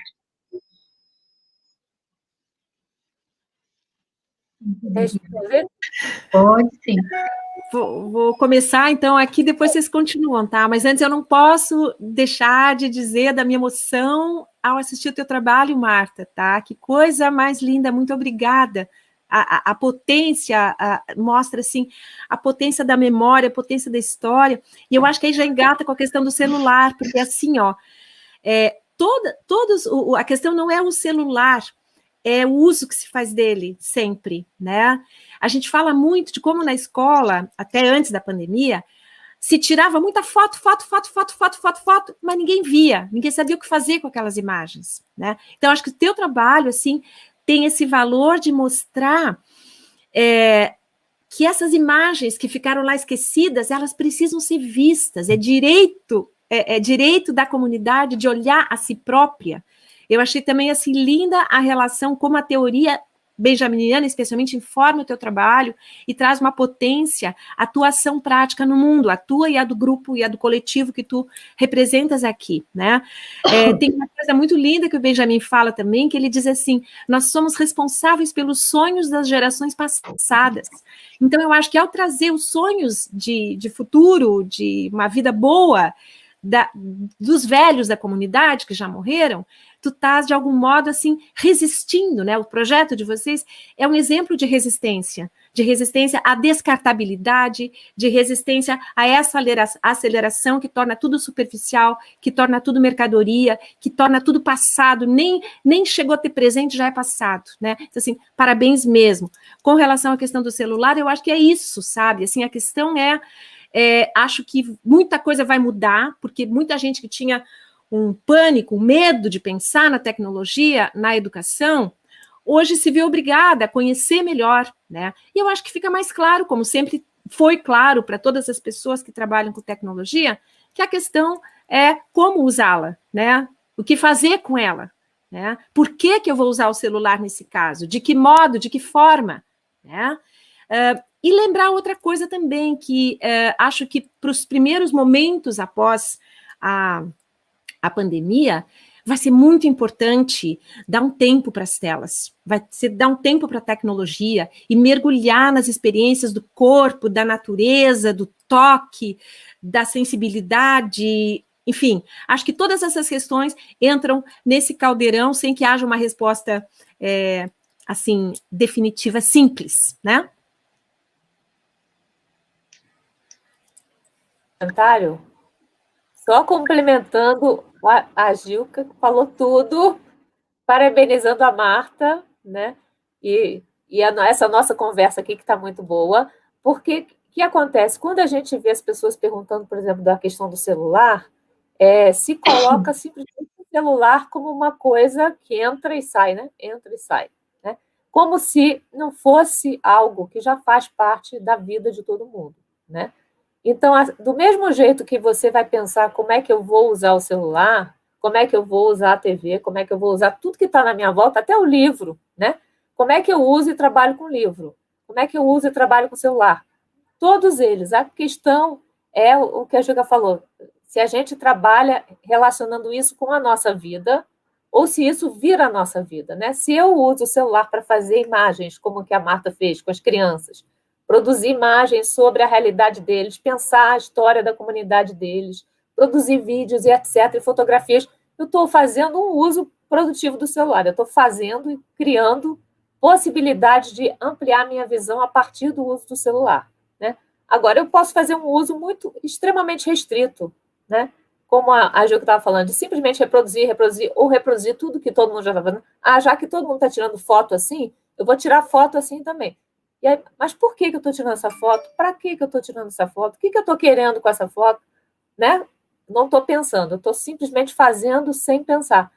Aí, independe de ser celular ou não, né? Eu posso usar qualquer coisa que passa por mim dessa forma reprodutiva, ou posso usar de uma forma imaginativa, criativa, lidando, relacionando a natureza, relacionando o corpo, relacionando outras coisas, vendo as horas que eu tenho que parar, que o celular tem um momento em que eu vou parar. Agora eu vou usar, depois eu vou parar, né? Que eu tenho que dar as paradas, que eu não posso ficar conectado o tempo todo, né? E que essas paradas fazem parte do meu olhar, né? É toda uma aprendizagem, né? Posso? Oba! Então, não, só queria assim, ressaltar, né, o que vocês trouxeram, né, lembrar essa questão da gente precisar dar um tempo das telas quando voltarmos, né, ao presencial. Eu não sei de que forma isso será, né, para mim, assim, é uma incógnita, como que será a volta à escola básica, né, até porque eu não vejo um preparo para essa volta acontecer, né, de fato, essa volta presencial, isso muito me angustia. Às vezes eu acho que esse trabalho que eu mostrei para vocês está aposentado, né, então, mas espero que volte, né, eu sou uma pessoa que trabalha com corpo, porque eu sou da educação física, né, então eu trabalho no chão, rolando e etc e tal, várias práticas corporais, então eu espero que volte. A tela realmente nos cansa, a mim, muito, né?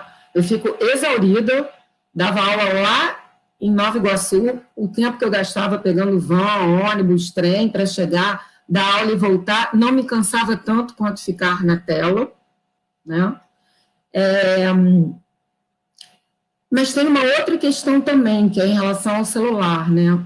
Particularmente na realidade das favelas, e sobretudo com crianças do ensino fundamental 1, né, são crianças muito pequenas, da educação infantil até o 5º ano, às vezes é um celular para a família inteira, né? Uma família numerosa divide um celular, né? Divide um celular de cartão, inclusive, né? Então, são questões que a gente precisa levar em consideração, né? E eu realmente não sei como vai ficar, é uma incógnita. Eu queria também agradecer, né, a possibilidade de estar aqui com vocês, é muito bom, estou aprendendo bastante, acho que é uma conversa muito rica, e realmente a organização aí está de parabéns. E nas mesas que está formulando, né, ontem de manhã também assisti uma mesa muito, muito sensacional. Obrigada. Bom, nós temos aqui uma outra pergunta que também todas vocês podem contribuir, relacionada ao direito de olhar. A Margarete diz o seguinte: o direito de olhar nos traz à luz a discussão acerca da audiodescrição. Temos ou não este direito? como é este olhar a partir do áudio descritor? Obrigada. Tá. Posso falar vai. E aí, Adriana, depois da Gil. Margarete foi mestranda e também fez trabalho com a Adriana Fresquet, né, do grupo da Marta lá. Então, assim, e a Margarete é cega e trabalha, e discutiu também a questão, e trabalha com audiodescrição também. Então, essa ideia de que nesse mundo visual, que nós é predominantemente visual, uma pessoa, qual o direito que tem a pessoa cega, né, no caso. E aí a audiodescrição é o elemento que faz com que o cego possa olhar essa imagem, né? Possa dizer, olha, eu estou aqui num cenário onde tem um quadro no meu lado esquerdo, no direito, tem uma estante atrás, eu estou com uma echarpe, estou sentada na frente de tal coisa, né? E aí estou falando sobre isso, estou mostrando um celular na minha mão direita, né? E aí ele vai tendo esse contexto da imagem, que é um direito, e aí ela pegou a questão do direito ao olhar, sim, é um direito que os cegos que não veem, né, têm a olhar. Eles também têm direito a ter acesso a essas imagens da forma que eles podem. Então, se a forma é a audiodescrição, que a audiodescrição seja algo que esteja presente em todos os espaços. Ainda é um desafio. Agora a gente já tem a Libras, né?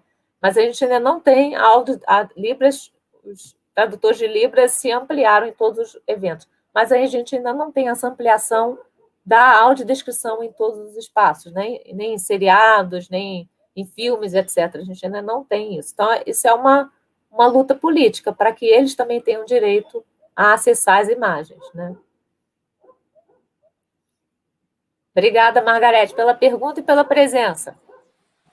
Não sei se a Marta queria falar sobre audiodescrição, não?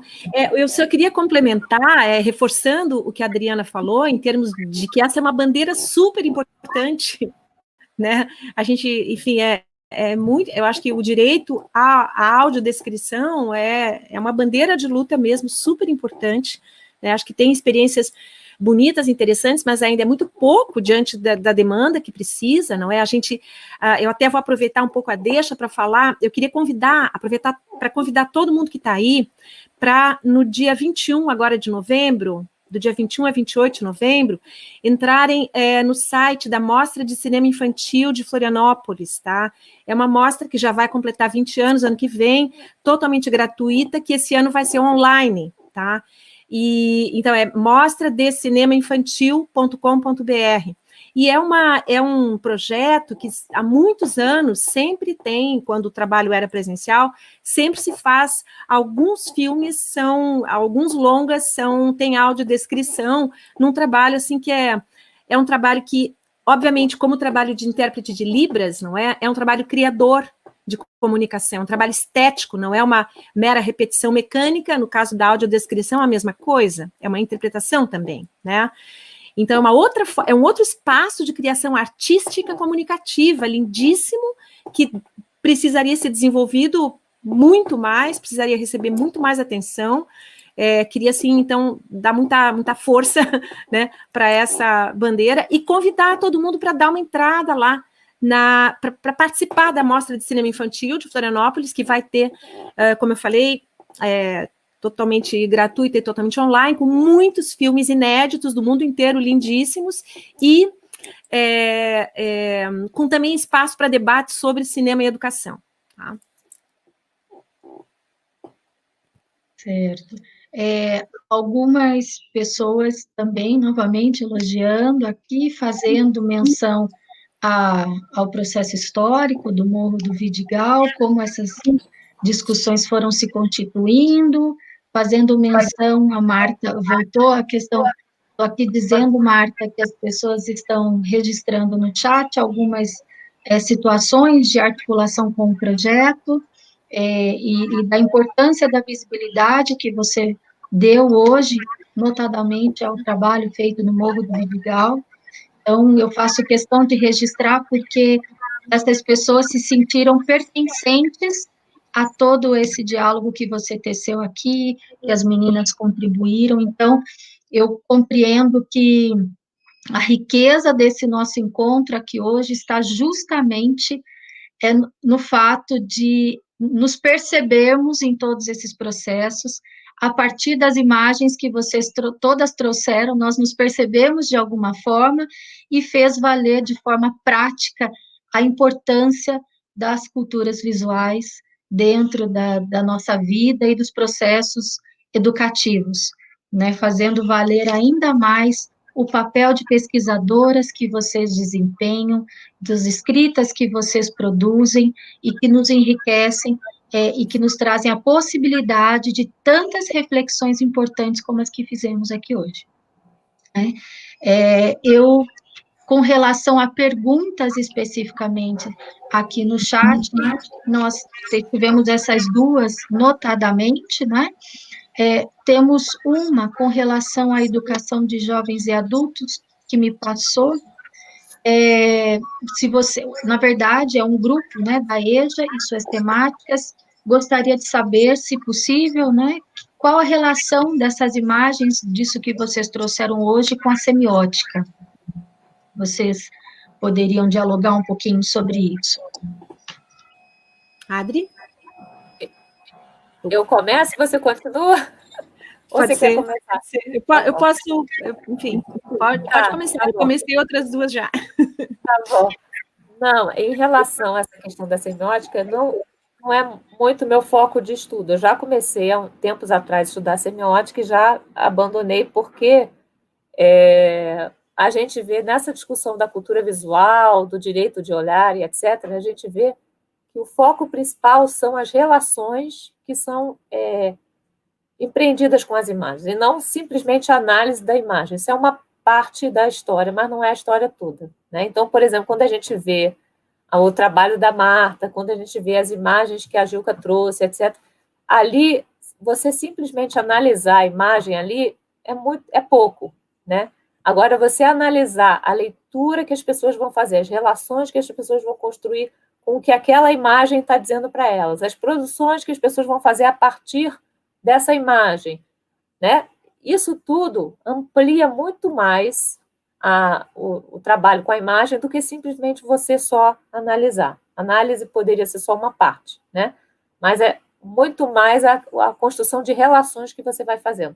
E em relação à questão do direito de olhar, por exemplo, quando você pega o trabalho da Marta, né? Com as crianças do Vidigal, e elas produzem imagens sobre o cotidiano delas, sobre a memória, sobre os sujeitos que moram naquela comunidade, e essas imagens saem da comunidade, eles estão produzindo praticamente com a imagem, né, o direito deles se manifestarem, de serem vistos e de serem olhados. Né? Então, eles estão mostrando, olha aqui, a gente existe, temos o que falar, estamos falando, e vocês estão aí para ver, né?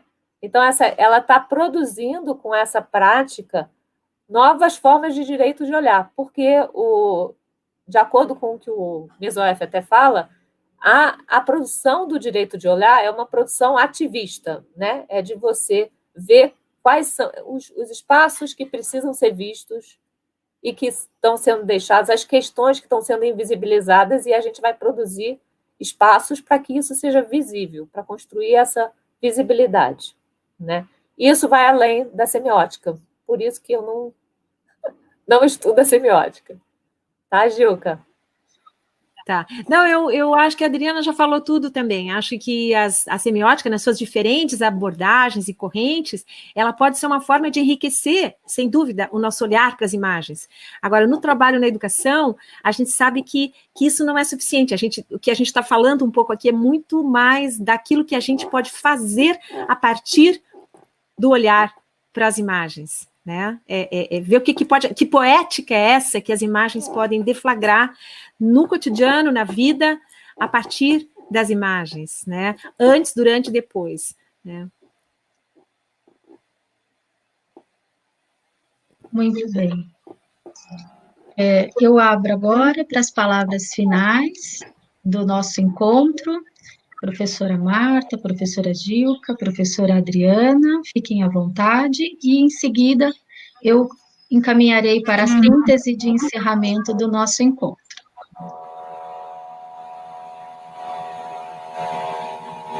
Quem pode começar? Professora Marta? Posso. Não, então, já que a gente está, né, comentando sobre o que as imagens trazem, né, eu acho que eu quero só concluir destacando algumas falas dos estudantes quando eu comecei a mostrar o material de arquivo para eles, né, porque o cinema na nossa escola, a Escola de Cinema do Djalma, que é um projeto do Cinead, ela tem duas situações, né, tem os estudantes que participam da Escola de Cinema e tem e tem o que eu chamo do projeto de cinema como um todo, porque como eu sou professora de educação física da escola, eu faço cineclube para a escola inteira, e não só para os estudantes da escola de cinema. Então, eu comecei a exibir essas imagens de arquivo, né? São 50 minutos de Super 8, fotografias, e os áudios que vocês ouviram, né? Também são os áudios. Eu não sei se deu para vocês perceberem que no último filme que nós ainda vamos montar, os ex-presidentes da associação, os responsáveis pela luta da favela do Vidigal contra a sua remoção nos anos de 77, 78, eles estavam escutando um áudio do companheiro já falecido, né, que era considerado o cabeça do movimento. Na verdade, houve até uma dúvida se era realmente a voz do Carlinhos Pernambuco, né? Mas o conteúdo da fala, com certeza, eles não chegaram a um veredicto, se realmente a gravação era do Pernambuco. Mas o que eu quero dizer com isso? Sem me perder, já me perdendo, isso frequentemente acontece, é muita coisa, mas, enfim, então eu comecei a passar essas imagens, esses áudios, essas fotos, para todos os estudantes, né? E foi muito interessante, as crianças da educação infantil, algumas reconheceram nessas imagens antigamente, um Vidigal totalmente diferente, 40 anos atrás, reconheceram o local onde a mãe trabalha hoje, porque elas reconheceram pelo muro da escola que já existia. A minha mãe trabalha ali, eu olhava na imagem, não tinha nenhum lugar. Sua mãe trabalha na escola? Não, tinha no restaurante. Então, vendo as imagens antigamente, elas reconheceram locais. Outros estudantes já mais quarto, quinto ano, falavam, nossa tia, a gente ia morar aí, isso parece uma prisão. Né? Colocaram aquela imagem, que é o condomínio, né? O condomínio aí, que é o conjunto habitacional, né? Nossa, a gente ia morar aí. Então, tem muitas coisas aí. Eles falavam, minha avó já estava aqui nesse tempo, ela quer ver essas imagens, comentei com ela. Nossa, por que essa confusão? Por que queriam tirar a gente daqui? E uma fala muito interessante que entrou na montagem original desses arquivos, né, essa montagem só com arquivos, eu estava com muita dificuldade, olha que interessante, eu estava com muita dificuldade de qual imagem colocar na fala do sapateiro Valdemar, aquele que diz... A gente não é uma garrafa para se jogar. Eu quero saber das autoridades, o que vão fazer com a gente não é uma garrafa para se jogar. E eu tinha pensado em botar aquilo no escuro, tal como tinha feito com os tiros. Mas eu não queria repetir o escuro, né? E estava com muita dificuldade onde encaixar essa fala. E aí uma menina falou assim, ô tia, bota essa fala na imagem do caminhão de lixo, né? Porque é isso que ele está dizendo. Ele está dizendo que a gente é lixo. Ele está dizendo que estão dizendo que a gente é lixo. Então, era só para ilustrar, falar um pouco o que me veio. Obrigada.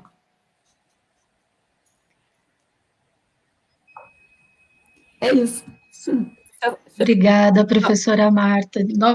A gente vai ficar aqui uma manhã inteira com relatos emocionantes. Posso comentar uma coisa, Francine? Pode, Adriana. Marta, você deu um exemplo do que é construir, como é que eles vão construindo relações com a imagem, né? Como é que eles fizeram conexão entre a fala do cara e a imagem, gente, riquíssima. E a leitura de mundo, né? Que vai além do que está posto. Achei fantástico, né? É ir além lavar o olhar, É. como diz a Gilca. Bom, passo agora para a professora Adriana. Eu acho que já encerrou. Palavras finais, só agradecer a todos pela presença, agradecer a Gilca e a Marta pela troca aqui na mesa, pela Francine, a mediação, né? E a todos que estão na organização, o pessoal de Libras e o pessoal da transmissão.